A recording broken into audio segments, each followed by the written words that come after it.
Salut tout le monde, j'espère que vous allez bien. Je vous propose aujourd'hui de voir une problématique avec Twilight Render. Twilight Render, c'est un logiciel 100% gratuit qui se couple à SketchUp, mais les temps de rendu sont plutôt longs, et notamment quand vous utilisez des lumières artificielles. Donc on voit tout de suite ensemble comment résoudre ce problème.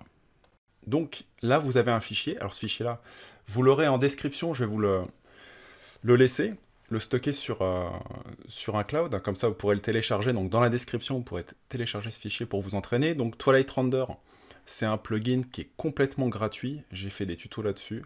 Même sur ma chaîne, vous avez, pour débuter, une petite prise en main par rapport à ce logiciel. Ok.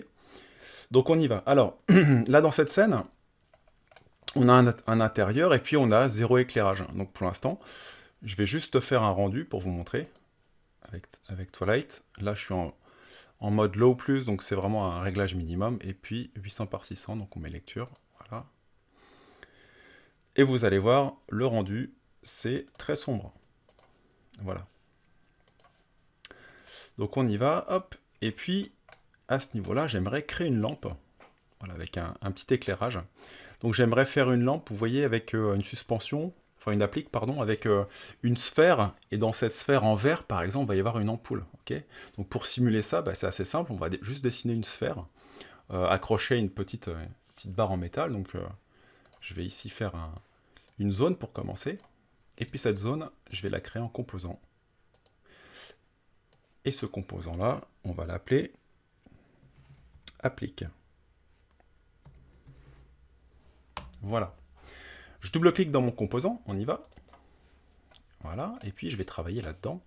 Donc si je mesure cette taille-là, on est à 51 cm. Donc la structure de mon applique fera à peu près cette taille. On va aller dans Info sur le modèle.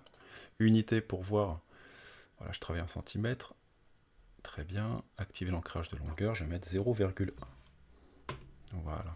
En fait, quand je déplace mes objets, des fois c'est bloqué. Là, c'était bloqué tous les 3 cm. C'était un peu embêtant. Ensuite, on va faire une petite extrusion, n'est-ce pas? Le mot est lancé, de 0,5 cm. Ok. Avec ma gomme, je vais supprimer tout ce qu'il y a autour. Et puis je vais revenir en arrière en sortant du composant pour voir à peu près l'emplacement. Voilà. De mon applique, je vais mettre des cotes. Voilà, 24 cm par 21 cm, c'est très bien, c'est juste pour faire un essai. Et au centre, je vais faire un petit tube comme ça, qui devrait se placer au centre. Tiens, une petite astuce, on va faire une croix pour trouver le centre de ce rectangle, parce que un rectangle n'a jamais de centre. Donc on y va, on va se mettre au milieu ici, et puis on va mettre un diamètre, je sais pas, de 8 mm. Donc on va faire 0,4, puisque on rentre toujours le rayon, chers amis. Voilà. Avec la gomme, on va supprimer tout ce qui est autour. Paf. On supprime le petit X à l'intérieur. Et un pouce étiré. Oups. Voilà, c'est très bien. Donc je vais grouper cette... Ah non, je vais encore avancer. Cette petite tige, on va regarder ce que ça donne. Allez, un petit peu plus grand. Voilà. Alors, je ne suis pas un spécialiste dans les appliques, donc ça sera comme c'est. Hein. J'aurais pu aller aussi en chercher une sur la 3D Warehouse, mais bon. Soyons fous au niveau créativité. Donc là, je vais grouper mon élément. On va prendre un cercle. Alors ce cercle, je vais appuyer sur la flèche du haut pour bloquer le côté horizontal des choses.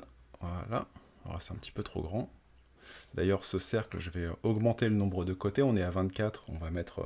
allez, je vais mettre 60 pour faire une sphère vraiment assez volumineuse et détaillée. Donc on y va. Voilà. À peu près. Je pourrais même taper la mesure. Si je veux que ma sphère fasse à peu près allez, une quinzaine de centimètres, allez, je vais mettre 8 de rayon. Voilà. Je voudrais que ma sphère fasse à peu près cette taille-là. Donc ma sphère, maintenant, je vais la retirer. Hop. Ici. Et puis je vais en faire une deuxième. Et avant de dessiner mon cercle, je vais appuyer sur la flèche de gauche du clavier. Ça va bloquer la position de mon cercle. Et je viens trouver le point du milieu. Voilà, ce qui est Jamais très pratique dans SketchUp. Et je fais une sphère qui est un petit peu moins grande que le trait de contour. Voilà.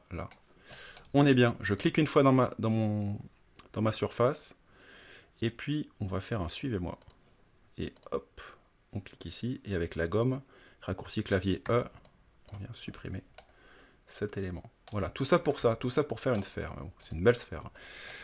Je vais sélectionner ma sphère. Je peux faire une sélection de gauche à droite ou un triple clic par exemple. Le triple clic, vous voyez qu'on va sélectionner toutes les lignes et toutes les faces de mon objet, ce qu'on appelle aussi les vertex. Clic droit et créer un groupe. Et voilà.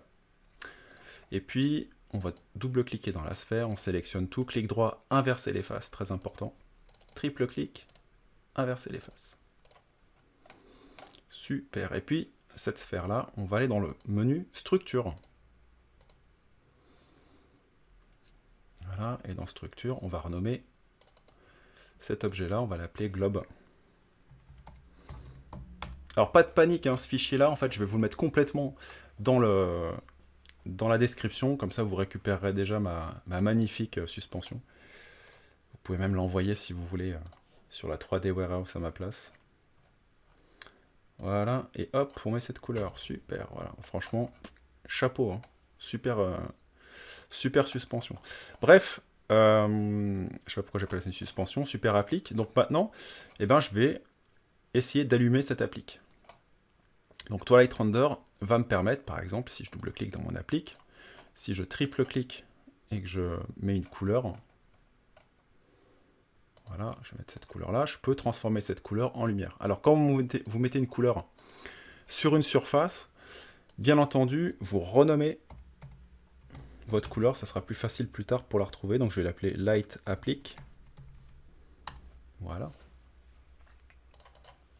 Tout bêtement, donc ça se fait vraiment dans tous les logiciels de rendu photoréaliste, c'est la même méthode.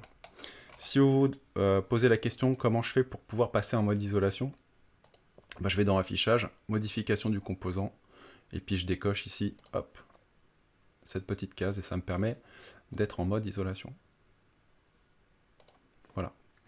Donc, une fois que cette sphère a pris la couleur Light Applique, qu'est-ce que je vais pouvoir bien faire? Eh bien, on va cliquer avec le pot de peinture de Twilight, et on va cliquer sur la sphère jaune. On y va. Voilà. Et là, on a la couleur. Ok, on a une couleur. Cette couleur, je vais la transformer en lumière. Eh ouais, je vais aller dans Modèle. Ici, je vais aller dans Émetteur. Et on va aller sur 40 watts incandescent, par exemple. Voilà. Donc c'est très faible, donc on va augmenter les watts. On va mettre, je sais pas, 300 watts. Entrée. Vous allez voir tout de suite que ça va diffuser de la lumière. Ok. On ferme. On quitte tout de suite. Et on voit ce que ça donne dans notre pièce. Donc je vais enregistrer mon fichier sous. Allez, je vais l'appeler intérieur avec applique. Chouette. On y va. Et puis on lance le rendu. Allez, on y va. Rendu. Lecture. Et là, on peut mettre une petite musique d'attente. Ça pourrait être pas mal. Puisque la sphère va arriver. Donc là, 5%, retracing. Donc ça va être un peu long en fait. Je pense que là, je vais couper un peu la vidéo, je vais accélérer, puis on se retrouve juste après. Et on fait un petit constat sur le temps de calcul. Donc ma patience a vraiment des limites, et là, Twilight Render, rien que sur ce petit exemple, a eu raison de moi. 5 minutes 43 pour avoir ce truc-là. Bon, franchement, ça fait pas rêver. Hein. Donc voilà, en plus en 800 par 600 pixels, là au plus, c'est vraiment pas possible d'attendre aussi longtemps. Ok, donc on arrête tout. Paf. On va essayer de changer ce truc-là. Alors, première solution à vous montrer, ce que vous pouvez faire, c'est resélectionner par exemple avec le pot de peinture de Twilight, cliquer sur la texture et modifier une première chose. La première chose, ce serait de changer ça, de ne pas mettre émetteur, mais mettre émetteur factice. Dans ce cas, ça coupe complètement la lumière, vous voyez. Et là, si je lance le rendu, on y va, lecture. bah, en fait, c'est assez hallucinant, mais en 2 secondes, j'ai le résultat, ok? Bon, alors ça éclaire rien du tout. Si on met la nuit complète, ben on va rien voir. Mais au moins, j'ai une solution. Bon, mais c'est pas la solution que je vais vous apporter. Là, on va fermer quand même, eh bien, cette petite fenêtre. Et ce qu'on va faire, c'est que cette texture, voilà, celle-ci, donc on va déjà peut-être changer l'apparence. On va mettre quelque chose peut-être de plus neutre. Donc on va mettre du gris. Allez, hop, on va mettre du gris à l'intérieur. Voilà. Et puis on va l'appeler Globe Texture. Et voilà, Globe Texture. On prend le pot de peinture, on clique dessus, et attention, regardez bien, sous vos yeux ébahis, on va dans Modèle.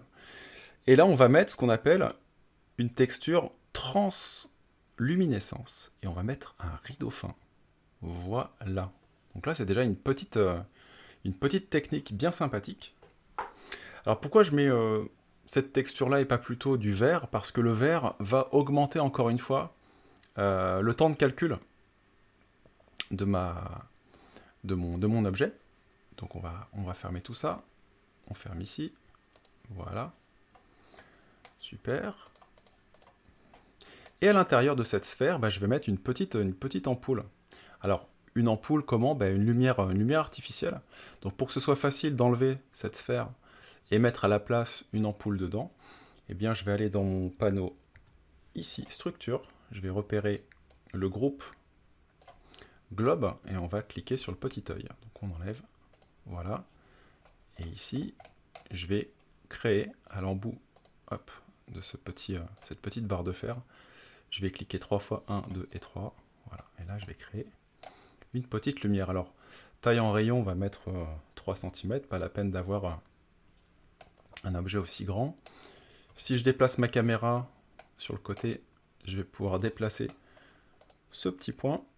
Voilà, sur le côté. On peut le remonter un petit peu, flèche du haut, voilà, super. Et puis ce sera très bien. Voilà. Bon, on va changer l'intensité lumineuse. On va faire un test. On va mettre ici les 300 watts, voilà, pour bien éclairer ma pièce. On peut même passer en LED. Voilà, ça évite de surcharger la quantité de watts. On va mettre peut-être 20 watts en LED. Qu'est-ce que ça donne? Non, c'est pas assez. Allez, on va mettre 100 watts. Et on va tout de suite voir le rendu. Donc, on clique à l'extérieur. Là, on a juste cette petite lumière. Tiens, d'ailleurs, on va faire un test tout de suite. Sans le globe. On va voir ce que ça donne. Soyons fous. Lecture. Rigolons un peu avec SketchUp. Voilà. Et vous voyez, cette lumière, déjà, eh ben, elle est claire. Et ça va beaucoup plus vite que tout à l'heure. Donc ça me permet, à la limite, de venir faire de nouveau des réglages en intensité lumineuse. Si 100 c'est pas assez, on va mettre 150 par exemple, ok. Et puis on va remettre notre petit globe. Donc dans la fenêtre structure, je clique. Et je remets le petit globe.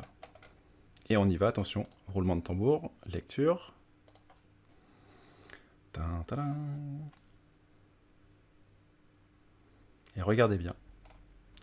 Là, cette fois-ci, on a cet effet de lumière compris à l'intérieur du globe lumineux. On a mis 4 secondes, contrairement à tout à l'heure où on a mis 5 minutes 40, et tout à l'heure, j'avais même pas l'effet de lumière. Donc c'est vraiment cool. Donc à chaque fois, je vais revenir en arrière, j'enlève mon petit globe. Voilà, alors je pourrais même créer un calque peut-être pour masquer ce globe. Je retourne dans l'objet, et puis je peux éventuellement modifier l'intensité. Donc, on va mettre peut-être 100, 120, allez, voilà. Je pourrais aussi jouer avec la couleur. Pourquoi pas mettre une couleur un peu plus chaude? On va mettre un jaune clair comme ça. Voilà. Youpi.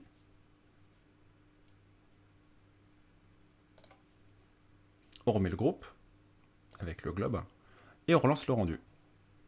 Lecture. Et là, c'est un bonheur de bosser comme ça, parce que vous avez à chaque fois quelques secondes d'attente, mais c'est rien du tout. Et du coup, eh bien, cette lumière, bah, elle est fonctionnelle. Ça fonctionne hyper bien. On peut la mettre dans la 3D Warehouse, vous pouvez la mettre de côté, l'exporter. C'est un composant, donc vous faites un clic droit, vous faites enregistrer sous. Et puis votre applique, vous pouvez vous l'enregistrer sur le bureau, par exemple. On enregistre, voilà. Et la réutiliser partout. Donc je vais en mettre une autre là. Tac, sur le mur d'à côté. Là, on fait une petite rotation. Pof.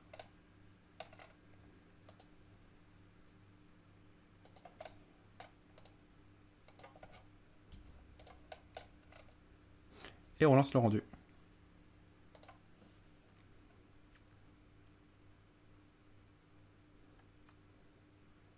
Donc là, on a deux lumières. C'est un petit peu plus long, mais pas grand-chose. 7 secondes, vous voyez qu'on va doubler à chaque fois le temps de rendu. Et là, si je veux une ambiance un peu plus sombre, donc ciel physique, je vais désactiver mon soleil. Et puis, en luminosité du ciel, on va mettre 0.3. Voilà. Et on laisse le rendu se faire. Donc là, on n'a que les lumières artificielles qui vont éclairer la pièce. Et ça marche parfaitement bien. Donc on peut tenter maintenant une définition d'image un peu plus grande. On va mettre un 2000 par 1500, toujours en low plus. Low plus, c'est très très bien. Au niveau surtout quand on fait des tests, enregistrer, non. Donc imaginez par exemple, je sais pas, des LED, enfin des sources de lumière qui sont visibles. Vous utilisez ça, c'est un vrai bonheur, on peut l'utiliser partout. Et j'entends déjà des personnes me dire, mais oui, mais en fait, pourquoi tu nous l'as pas dit plus tôt? Mais parce que en fait, c'est à force de chercher qu'on trouve des solutions au fur et à mesure. Donc, voilà. Donc ça, cette technique est vraiment top. Donc j'ai deux petites lumières, et si je veux rééclairer encore ma scène, ben là on a la post-production. Je suis en mode simple. Je peux passer ici en mode linéaire pour augmenter les ombres un peu plus. Peut-être l'exposition, mais là il n'y aura rien de flagrant. Et puis ça va même en plus perturber l'éclairage. Là on a un truc qui est pas top. Voilà, je préfère garder la petite sphère qui s'allume. Bon, alors vous n'avez pas non plus l'effet vert du globe si mon objet c'est un globe en verre avec une lumière à l'intérieur. Mais voilà, c'est déjà pas mal du tout. Et puis pourquoi pas refaire des tests par la suite, c'est-à-dire que cet objet-là, le réduire, le faire sous forme d'ampoule, ok, et puis remettre tout autour, par exemple, eh bien une texture vert. D'ailleurs, ça pourrait être encore un nouveau tuto à suivre. Voilà, après ce petit tuto, si l'envie vous prend de vous former à Twilight Render parce que vous trouvez que c'est génial, c'est gratuit et que ça peut vraiment vous apporter pas mal de solutions, sur ma chaîne YouTube déjà, vous cliquez sur Playlist, et dans Playlist, vous avez une partie consacrée à Twilight Render, donc vous avez pas mal de petites vidéos, voilà, ça va jusqu'à la vidéo numéro 6, où vous avez une explication, comment télécharger le logiciel, comment l'installer. Et puis j'avais fait une vidéo aussi des rendus plus lumineux avec Twilight Render pour avoir des projets impeccables à présenter.